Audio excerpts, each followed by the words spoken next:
So the first thing to do is release all the pressure from this until it's down to 0. Best way to do it is to use the tables until it releases the pressure, turn it off, leave the valve open so any air can come through. All right. Now, once we've got it to this point, we then grab it, unplug it. It's a compressor like a fridge. They don't like being moved. So we move it outside. So what I've done, I've got the rubber feet as close to here as I can. You may see a little bit of brown underneath here.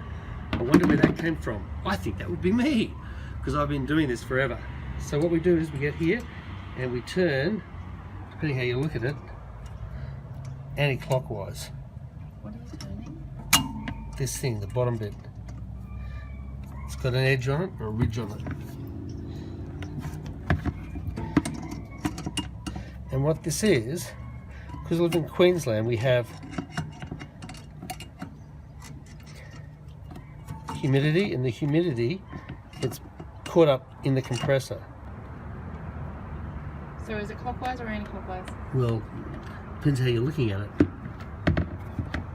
And then what you do is you're bleeding it to let the liquid out of it.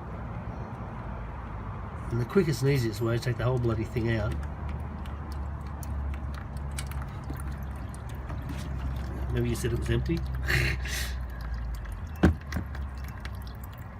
What about that brown stuff? So it's a small tank.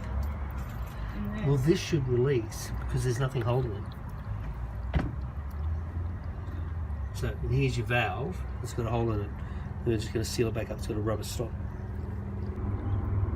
So we're taking it out completely. You actually get it. It just works faster. And I recommend doing this once a month, particularly in the hotter months. Once a month's good. In the colder months, maybe once every 2 months. See how you thought it was finished?